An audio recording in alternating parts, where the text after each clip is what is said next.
Welcome to the Leadership Surgery, where we operate on your biggest leadership challenges. You share your pain points anonymously if you prefer, and our surgeons will diagnose and dissect before offering recommended treatment. Scrubbing in today, we've got Anthony Taylor. Hello, my friend. Hello, sir. How are you? I am well, thank you. And you? I'm good. Good. Great to see you. Quick question for you. If you could relive, that is not redo or amend in any way, but relive one moment from your past, what would you choose? What would you go back to? One moment. Just one. Okay, there's two answers. There's a podcast answer and there's a pub answer. So as we're on the podcast, let's go with the podcast answer. Okay. It would have to be my second wedding day. Your second wedding day? Yeah. Okay. Because it just goes by in such a flash. Out of 6. No, that's my mate Paul. Shout out to Paul in America. But no, it'd be my second wedding day. Yeah. Second lovely. of 2. Okay. Yeah. Wonderful. Thanks, Ant. Sally Bryce, welcome. Great to see you. Great to see you too. How are you? I'm doing well. Thank you. What would you relive? What would you go back to? Mine is, and there's actually, so we were due to get married in COVID and then had to wait a year. And there's a picture that my photographer perfectly captured when we finally got announced that was it, we were married. And I kind of put my fist in the air. I was just like, and the photographer caught it. And I can still feel how I felt in that moment. And I would still say, yes, that easily again. Yeah, so shout out to Tim. Love you, honey. Oh, that's beautiful. Is that Tim or John Travolta? I saw this. He's never had that comparison. I saw this picture. It's a spit side on. He's a spit, I think, for John Travolta. Wow. Wonderful. Quiet from the start. Yeah. Oh, I didn't like to say yes. You could just keep it under wraps, please. Love that. Daniel Finn, welcome back. Thank you. I've not been anywhere. Great to see you. Thanks for having me. What would you relive? What would you go back to? Oh, I can't give a boring answer of my wedding day now with these pair doing it. So I'll have to do the pub answer, aren't I? Although obviously my wedding day is up there, very full, because it just, to Ant's point, goes by in a flash. I've got 2, right? So one of them is I was in a band when I was younger and we played at the Britannia Stadium. So playing drums in front of like 2,000 or 3,000 people was amazing. Wow. Just the adrenaline rush that came with that. I would love to relive that.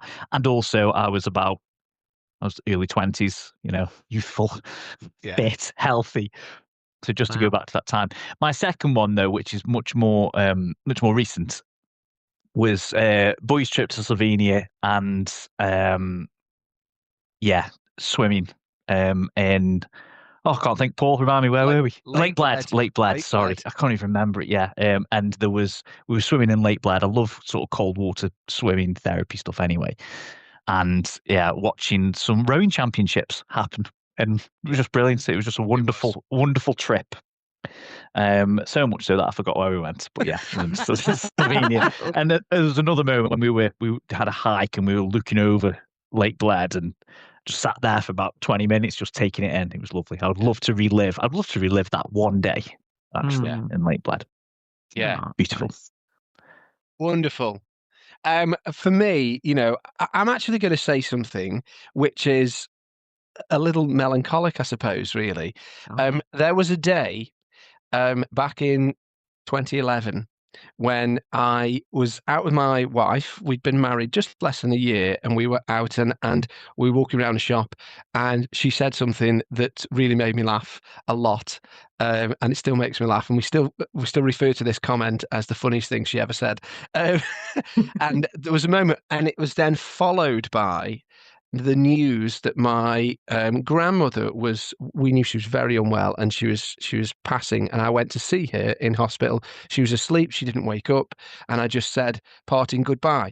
But that day was a really bittersweet day because it got this fun, it got this engagement thing, but also saying goodbye to my grandmother, which was very, very meaningful. And still now I think about that, and it meant a lot that I got to do that, because so many people, of course, don't get to do that. So that's my kind of bittersweet day, I think, which I would relive, despite tinged with that sadness. I would go back to that again because it was very meaningful, very beautiful.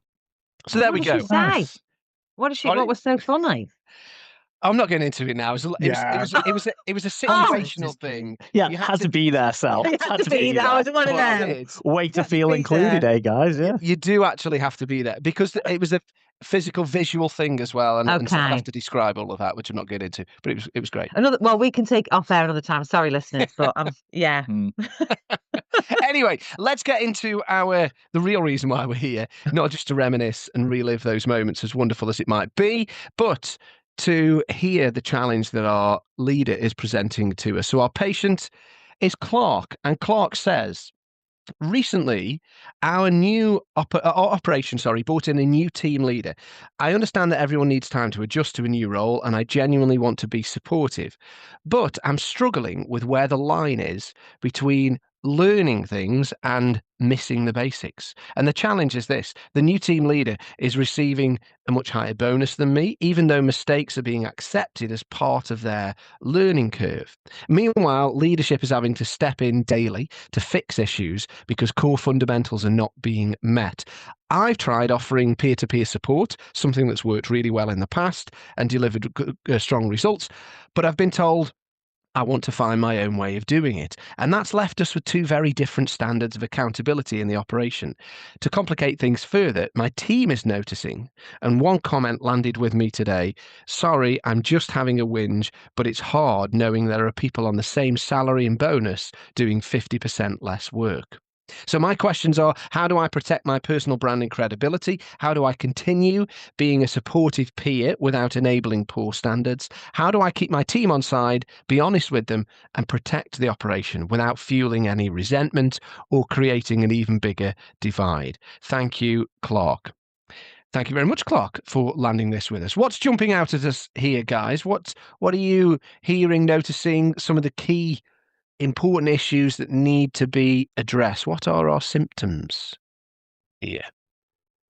It's jump in if that's all right. It's similar to a conversation I was having with my brother-in-law who works for I'm not saying, but a car manufacturer, not far from where I live. And so he's had several instances like this in the past. I think for me the issues are there's obviously there's an inequality going on around how people are being treated and expectations and so on. So I think that's probably the first thing around that is that just obviously inequality of what's being allowed to get past. Yeah. Okay. Sal, what are you noticing? Yeah, I think what I really like in the way that Clark's positioned his dilemma is the great questions that he asks at kind of the end of his dilemma, because that says to me that's somebody who really cares, who really obviously values where they work and is really wanting to make this work. That with the quality of their questions, that's what kind of grabs me. And I think what I felt, and it's my interpretation, but feeling like there's a little bit of resentment coming through, and kind of the way that it's articulated as well. But I think whenever you're feeling anything, whether it's resentment or a bit emotional, it's a signal. It's telling you something. Yeah. And it feels like for Clark, it's that something that he values, whether again what's coming across, whether it's fairness, standards, performance, is being compromised. And so I think, like I say, the way he's articulated it and the fact that he's feeling something are all good indicators and are all good signs to me. Yeah. Yeah. I think that's a fair comment to make, Sally, is the care that exists there. There's clearly a sense of I am frustrated. I do find this difficult because it matters to me. And that's something to be applauded, isn't it, really? Sorry, Dan, I was just cutting you off. No, it's a great point. I think it almost feels as if Clark is starting to feel devalued in this role. Yes. And the reason I say that is he's been dismissed when he's offering his experience as somebody who's been in this role for a while and clearly like to share their experience and help this person settle in. And there's also what comes with that experience is the expected standards of this role. And again, he wants to share that and help this new person with pulling their standards up. And that has also been dismissed. Not only is it being dismissed, but there's this thing around pay, which comes up around this person's earning more bonus than me. I'm not sure how that works, though. If Clark's got the high higher standards. It'd be interesting to see what the bonus is paid on and what the performance is paid on. Maybe even salary. Maybe he knows that this person's coming on a higher salary than them doing the same job, which we know happens quite often, doesn't it? And, particularly in more bigger organisations. So, but going back to my point, this feeling of devalued where I've got all the experience, I'm trying to help, I'm getting dismissed, and yet this person's earning more than me for what appears to be a substandard job. Yeah. So that and that's where that frustration and resentment's coming from. But I think the value, which is an important thing for me personally, so I'm resonating a little bit more with it from that sense. I also think as well, to Sal's point about him caring, absolutely, I think she's right. That comes across in what he's saying and those questions he's asking.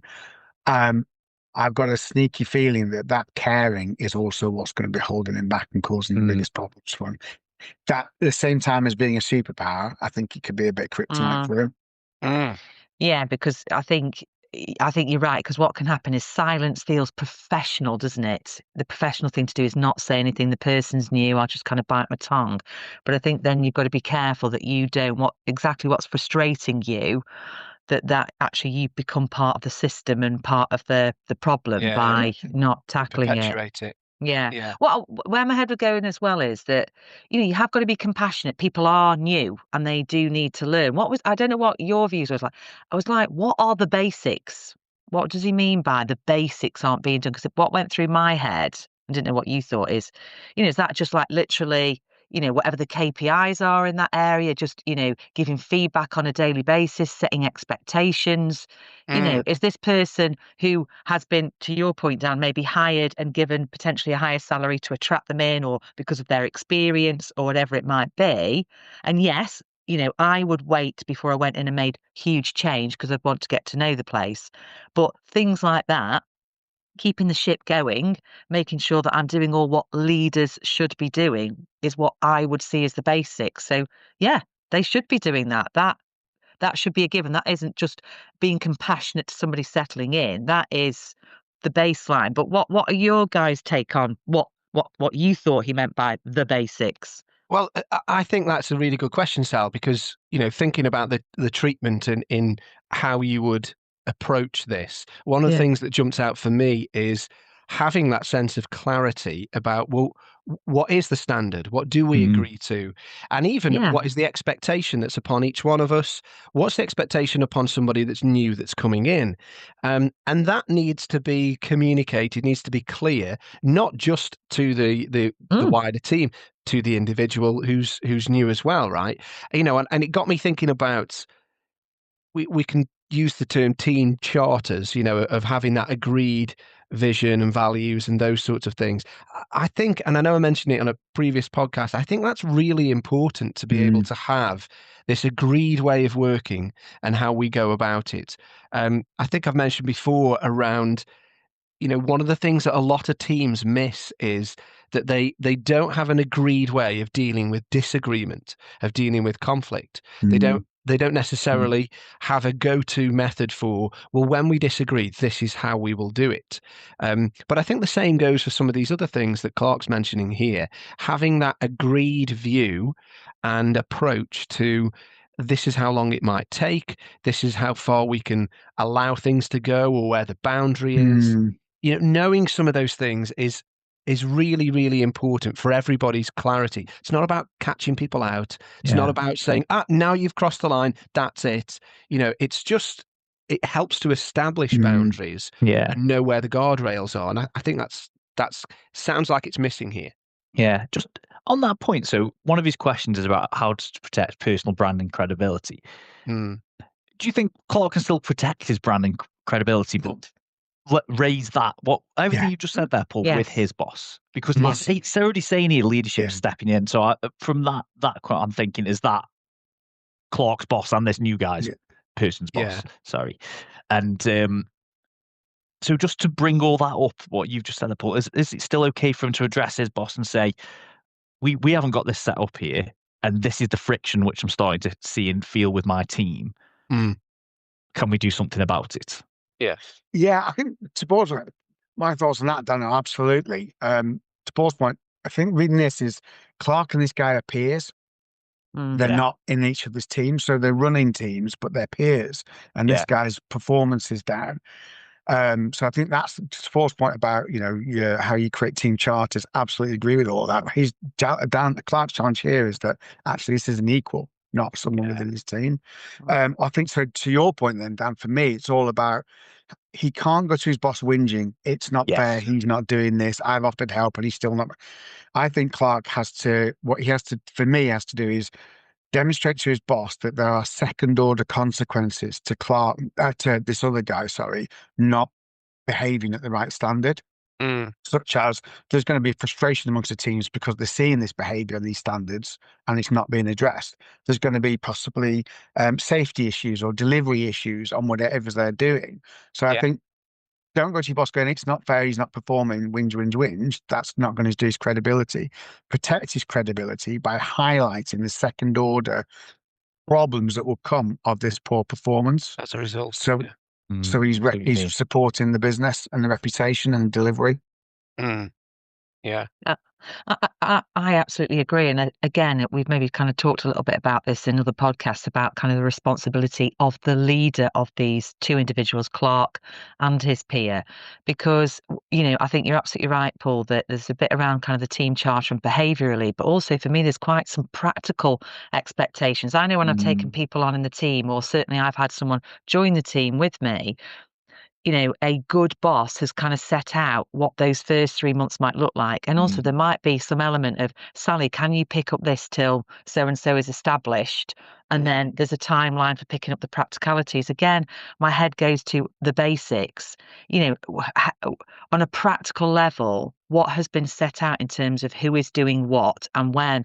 And to your point about kind of escalating it, I think Clark is quite within his right to speak to his leader to say, can we have a really good conversation about kind of what the expected timeline is for, the basics to be covered, and to talk very clearly, again, that clear is kind, about the consequences and what's happening currently and the potential risk, not only to this new person's, credibility, but also some of the chaos it's causing in the team.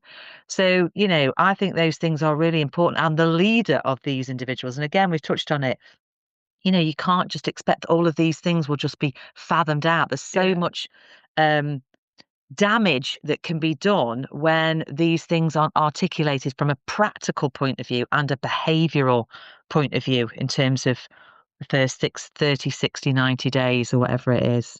Yeah, I think there's also a danger in, and Clark's really wise to highlight, he mentioned, I don't want it to fuel resentment. I don't want it to create a bigger divide. And I think that is something you cannot take for granted. You have to keep revisiting, a little bit of heart work, as it were, to go, am I feeling bitter here? Am I starting to become, is that taking root in the way in which I'm acting? And to try and maintain a gracious approach in your words and actions, particularly in front of your team, I think is really, really important, simply because it's that will protect the psychological safety of your team. Because if you start then to say, oh, I know I'm getting really sick of this, or and you allow some of that frustration to come out, your team will pick up on even the slightest bit of that. And actually what will then happen is they will start to question, I wonder if he ever says this about me. I wonder if he ever does that, and that's when they start to stop raising things. They won't say things because they'll be so conscious of that. So, and I know that's hard. It's not easy to just say, oh, don't let bitterness take root, because it does really, really easily. Yeah. But I think it's important to keep yourself in check and keep checking in on that. Think about where you can, and ideally do this outside of work if you can. Where can you find that pillow to scream in, or that, those people to converse with, where it's a totally safe space for you? It's not going to influence what's going on with the team or what's going on with the work. You do need that, but don't let the bitterness take root. Don't let that, find its way in, and it will so easily. Yeah. And what he can't do, to your point, Paul, is start letting his team see any of that bitterness. Yeah. Because, and you will, it happens, doesn't it? You've got leaders who have people who they're closer to potentially within their team, and then they start to share a little bit too much, and then the gossip starts, and then that person tells another person in the team, and then before you know it, you've got like, oh, Clark's not happy. He's going to be gone. He's going to be gone. And then there's this, or whatever it may be. So yeah, to echo your point, definitely find somewhere else to share that and just concerns with. And just on that, making sure that, or being aware of the things that you say to your team. This goes for things that I think outside of this situation. You've got to be conscious that you don't want to create tiers, levels within the team. So, for example, if we were a team now and there are things that I say to Sally that I don't say to Anthony or Dan, I'm creating a level there of where, do you know what I mean? And that's really unhealthy. And it doesn't take much for people to pick up on that. They start to realize there are differing levels. It ruins the psychological safety. It ruins that sense of openness, vulnerability that they're willing to share in front of you. And that's hugely damaging for you as a leader.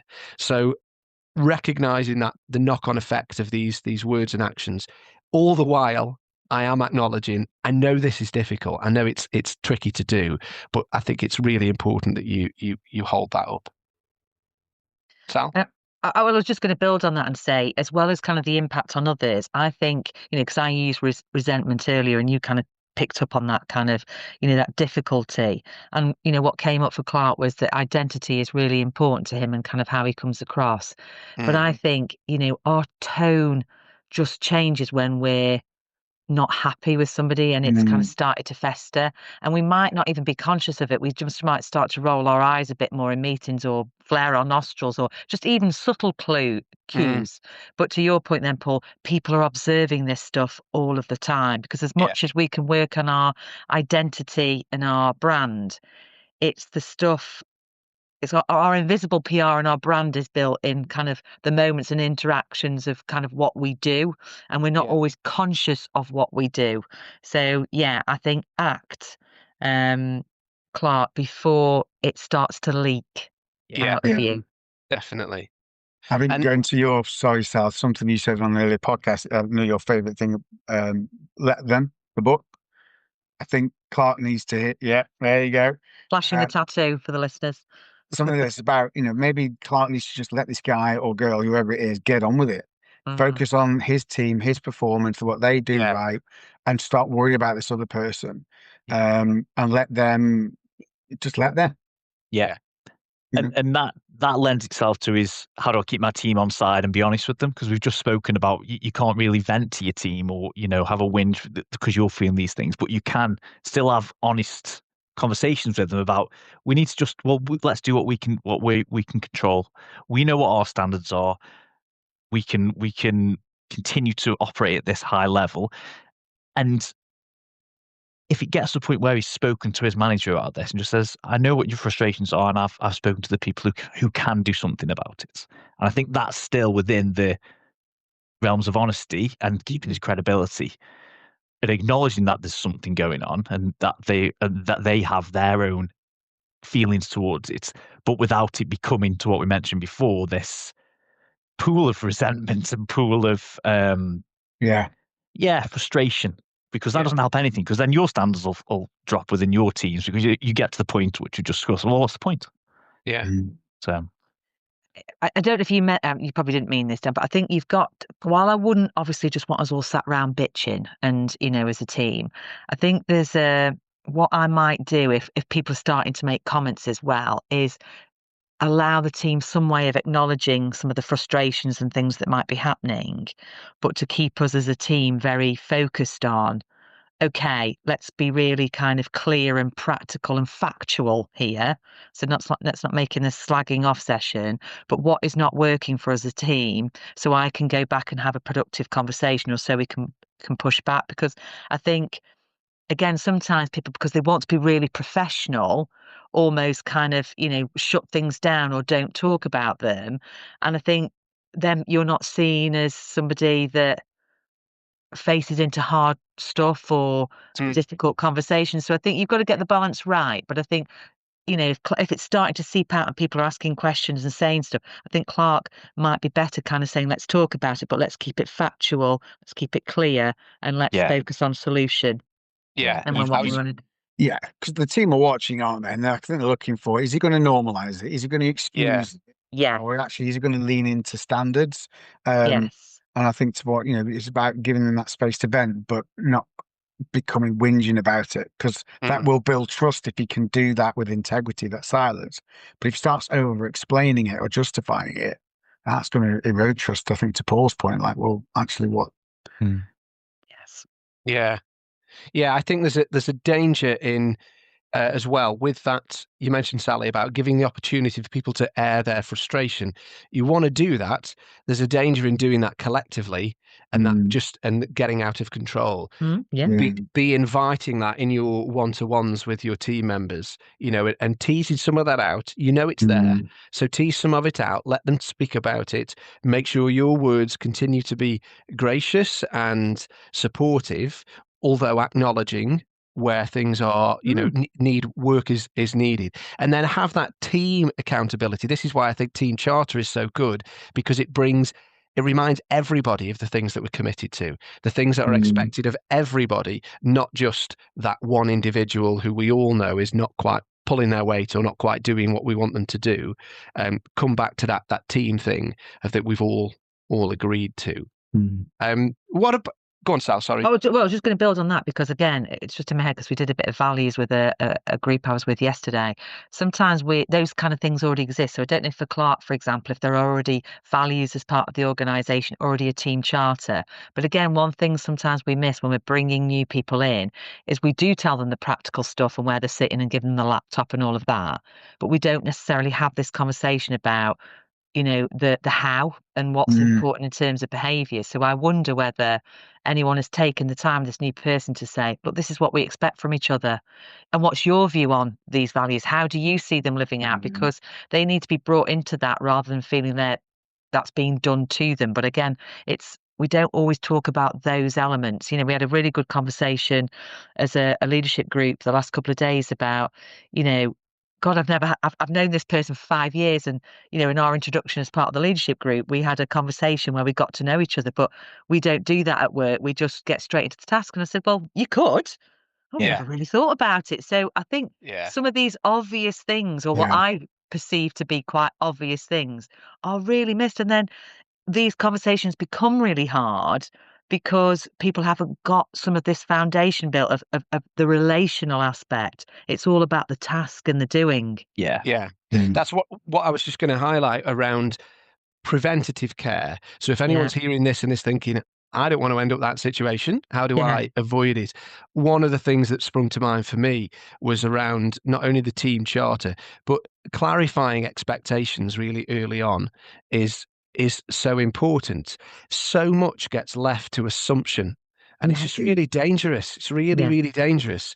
You cannot assume that we're all on the same page. You need the agreement. You need the buy-in. It makes me think of one of the 5 dysfunctions of a team that Patrick Lencioni talks about is one of them is the lack of commitment, of where everyone is committed to the same thing, has this agreement to it, which then leads to another one of his 5 dysfunctions is the lack of accountability. And I think having those expectations set early on can help you. And so if you're hearing this now thinking, I've not really done that with my team before, don't delay, just crack on, get that done, make that a priority. Even more so, if you're when you're next at the start of a new project, or you just completed something even, it's a great time to go, okay, so moving forward, lessons learned, anything like that, there's always reason for a fresh start. So think about how you can introduce that with team. Anything else that we're missing as we stitch up? Anything that's not been mentioned, whether preventative or recommended for Clark? Preventative from being, so again, you got me thinking then. I think one of the things that helps, because if we say this, I don't know how much this person is on, 40 grand, 50 grand, or I don't know, whatever, you wouldn't make an investment like that in anything without really thinking about kind of how you set that up for success. And what I mean by that is some of the things that I think have helped from a preventative point of view to get the ball rolling is I've invited new people into, sometimes people have got long notice periods. So actually on the build up to joining your team, and again, it might not work necessarily in this scenario because they're already in, but invite them into a team meeting so they can just get a feel for how we like to work as a team, what we're about. Making sure they've got a really good induction set up, making sure they have lunch with people and they get a feel for the culture and the organisation. So I think from a preventative point of view, I think it's a lot of money you're investing. Think about that investment and think about how you set it up and make sure you pay attention to the relational and the expectations and the non-negotiables even as part of that whole kind of build up and transition. Yeah, that would I be think mine. I think there's a lot to learn from doing something like that, Sal, particularly, inviting the person into the meeting and then afterwards asking them, from what you've just seen and witnessed, you tell me what matters most to this team. Like you tell me that from what you've heard, rather than me say, these are our values, this is what matters most. Because like most things, it's actually when you get in the thick of it, you really find out what's true, don't you, actually? Yeah. Well, it's good data Wonderful. for the leader as well, because to your point, if you're not telling them, be interested in what they do repeat back, and does that Yes, correlate or exactly. not? Yeah, all Exactly. good data. Sorry, Paul, Yeah. go on. I think it's No, I was Dan. just about to wrap up. Dan, did you want to just jump in? There's one bit which I don't know if we've touched upon as part of the recommended treatment around. Can Clark just give this guy some feedback, like some peer-to-peer feedback? I think that's also an option. Yeah. Based on coming from a place of experience. I think he says, does he just say that he's offers help and support? He's tried to talk to him several times, and this guy's kind of just But it's a good question. Okay, it's a good question. Has I that? agree. I think it's worth raising it, Dan. Has that feedback not just been, I would like to help you, but actually your actions currently are creating problems for me and us. And I'm not saying this because I dislike you. I'm not saying this because I've got anything against you, but I need you to know the outcome, the result, the fruit that you are bearing at the moment, and why that's causing me problems. That may well be the conversation that is it's missing. Tough one, isn't it? It's always tough peer feedback. Well, I think definitely if it is impacting on his team's performance and him, he needs to be holding his guy. Whoa, hang on a minute. I don't know if they're working in parallel or whether this guy feeds into Clark. But if it feeds in, I would be having that. If that's impacting on my team's delivery, I wouldn't have somebody else's inefficiency or whatever holding me down. I'd be like, no. And I agree. Conversation. The other thing around preventative care as well, we talked about like onboarding plans and expectations. It would have been great if Clark could have been part of that. So what I mean by that is, I guess it's probably up to the hiring manager or the lead to pull that together. But it would have been great if Clark and his other peers to be part of that. This is what this person needs to know in 30, 60, 90 days. These are what the expectations are. Because then there's this right at the top around different expectations for different people. That's not there then, because people know what everybody knows what's expected from this person when they first join. And we've recently added a new person as a peer into my team, and that's what my boss did, and it was dead helpful because I know where this person needs to be in 60 days. And then I've also got this, well, I can help her do that, or I can point to that information. So I think that would be really helpful. Sorry, I know we're probably a bit over now, but I think it's worth mentioning. Yeah, no, it is. Agreed. It is. Thank you all.